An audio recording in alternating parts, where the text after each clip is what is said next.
Welcome back to the Vandy Sports Podcast. I'm Joey Dwyer here from Memorial Gymnasium, and Billy Derrick is wherever Billy Derrick is. It was an eerie night at Memorial tonight, and just about every since, and there's been a lot of nights that it felt like this. With this program, Jerry Stackhouse was asked what I like to call the question post-game about his job security as Vanderbilt fell 76-74 to Georgia. Billy, what a brutal night for Vanderbilt. That was a team that came in here on a 6-game losing streak and looked about as beatable as any team on Vanderbilt's schedule, but Vanderbilt never led. Trailed by as much as 23, and it's more of the same story. Yeah, it was interesting, Joe. Coming into this matchup, we talked about, I think Vanderbilt's chances being pretty good. Georgia was only a 1.5-point favorite. You look at it, and Georgia, I think they're a team with talent, and I don't think they overmatched Vanderbilt tonight. It looked like there was a lack of effort at times from certain guys, and I know the final margin was only 12 points, but you kind of go through the score sheet. It was more of the same. Vanderbilt didn't have a guy even get to 14 points. Tyron had 12, Mannion had 12. Paul Lewis. Okay, Lewis, my bad. Lewis off the bench. I was looking at the starters. So Paul Lewis, good night for Paul Lewis and good for him. 18 points. Yeah, career high for Paul Lewis. And it's kind of ironic, Joey. Lewis was a guy that, I think, I'm not saying we expected 18 from him every night, but, that was something I think if you were to get that a little bit more consistently from Paul Lewis, maybe this is a different type of season. And from certain other guys, like maybe an Evan Taylor, more performances like a 14 or 16 points. I just don't think they got consistently enough of that. And, to me, Joey, it's not about necessarily the game. Georgia, credit to Thomason, 17 points. They had a great night. Abdur Rahim, of course, we know about him. Deloach, I called him having a big night. Only, I think, 8 points for him. But again, Joey, like most games, it's not really about what happened on the court. It's really what happened after and what was said after. And I think we're going to get to some of those quotes. You were there, but I'm interested to see and hear from you about what that was like being in there and maybe some of the things you gathered. Yeah, again, it was just an eerie night here, really. Like when the question is asked, this program is in a spot where it doesn't want to be and where it shouldn't be, and I think we're there. I don't know that Jerry Stackhouse is going to be fired tomorrow or anywhere near then. I don't really think that's going to be the case, but it seems like it's heading more and more towards that direction. Can I guarantee that? No, because you're still hearing stuff that is indicating the opposite to you. But it was, again, just another indictment on where this program is, and just another tough night for them. It was an interesting presser.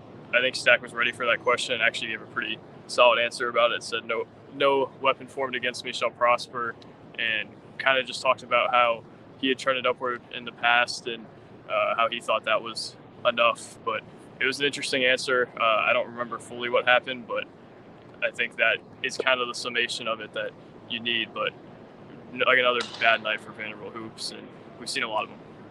Yeah, Joe, you can get the feel of the atmosphere there. Obviously, it wasn't the best crowd, and for me, I kind of looked and felt like another eerie feeling, around in and around the gym, just kind of similar to what we've seen this season. I did think it was interesting. Stackhouse said we've had the toughest schedule in the SEC, which of course was interesting. And then, I was watching the post game coverage. I kept up with the game. Obviously, I didn't watch all of it, but after the game, the SEC Network crew was talking about how Stackhouse was SEC co-coach of the year last year. When was the last time he had a fully healthy squad?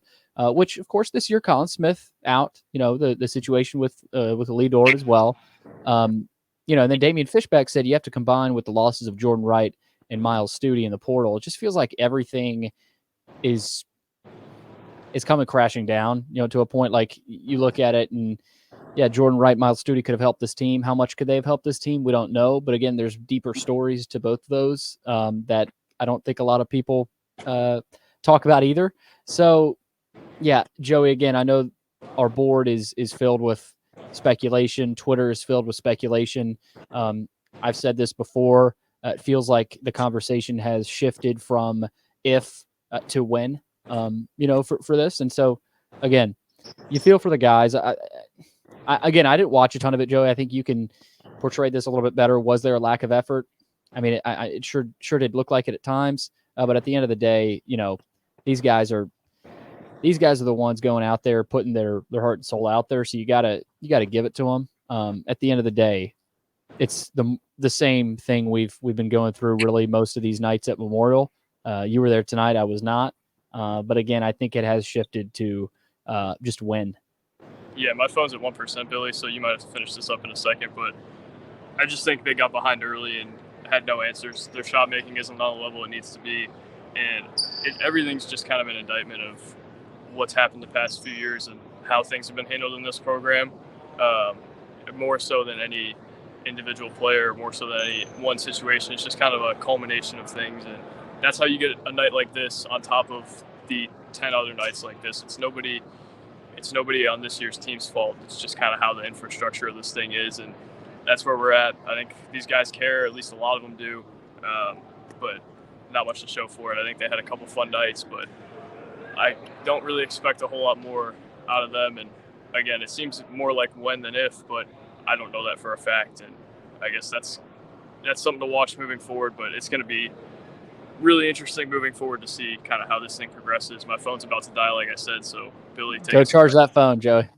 All right. That's Joey Dwyer. Thanks for checking in as always, Joey. I'll close you guys out here. A few more notes from the stat sheet. Of course, Paul Lewis. I feel bad not mentioning Paul Lewis actually did have 18 points.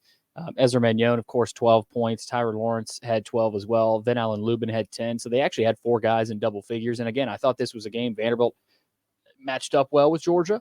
But again, it didn't go their way. And, whether Joey agrees, whether Chris Lee agrees, whether anybody on the board agrees, my take on this is still that it has shifted from if to when. Does it happen tomorrow? Who knows? Does it happen Friday? Who knows? Does it happen after the season? Who knows? Does it happen at all? I think yes. And again, that's me. That's my gut. And I think Commodore Faithful deserves some answers, more answers than they're getting. And, we're going to see if a change is made. Again, my gut tells me there will be one. But at the end of the day, the standard of Vanderbilt basketball is better than sitting at 2 wins in the conference heading into March, and better than in year 5 of a head coach's tenure, not making an NCAA tournament. And we've talked about that ad nauseum, why that has happened, lack of recruiting retention, lack of recruiting success overall, really.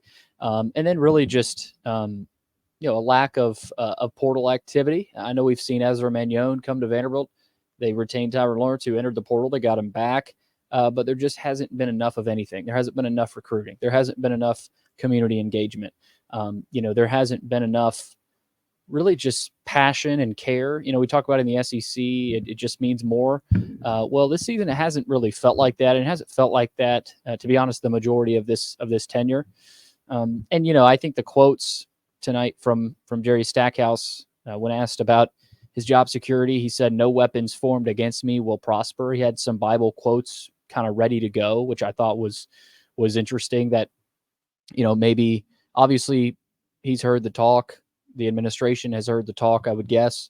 And people are aware. The players have heard it. Felt like early in the game, this was the game, that I didn't see because I was able to watch it in bits and pieces. This was one of the games, and it hasn't happened super often this year, which I think has been interesting. But this was a game where I did see, I hate saying the word give up or quit, but I did feel like there might have been, a little bit of that, and just kind of a deflation. And again, it did feel like kind of an eerie feeling inside Memorial again.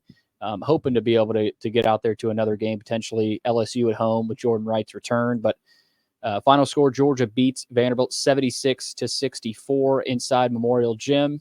Vanderbilt will travel to Florida on Saturday, and we'll see what happens. We'll see what happens the next 24, 48 hours. Again, like I said, we don't know.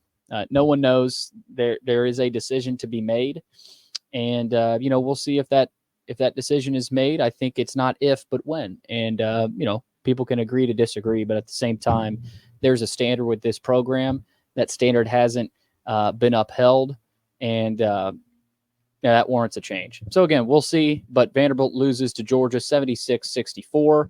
Thanks for watching. Thanks to Joey Dwyer. Thanks for all you guys, all you do to support Vanderbilt basketball. And again, like I said, there's a lot of rumors going around. There's a lot of speculation going around. At the end of the day, we're just going to have to wait and see. All I would say is don't get ahead of yourself. Don't get too excited about maybe something you heard. Don't get too down about maybe something you heard. I would have faith that the right decision will be made. Real quick before we end it, after this Vanderbilt loss, this post-game show, or rapid reaction, I guess you could say, is brought to you by The Wash House, our presenting sponsor for basketball season. Are you dreading laundry day? Is it stealing time to do the things that you truly enjoy? Let the laundry professionals at The Wash House take care of that for you. They've got 2 convenient locations in the greater Nashville area. Just drop off your dirty laundry, and their professional attendants can give you back the one thing you can never have enough of, your time. Within 24 hours, you can pick up your nicely folded, fresh and clean laundry ready to be put away. Log on to washhouseclean.com or stop in today and get your time back. Thanks for joining. Vanderbilt loses to Georgia at home 76-64. We'll see you next time on Saturday for the next rapid reaction after Vanderbilt and Florida.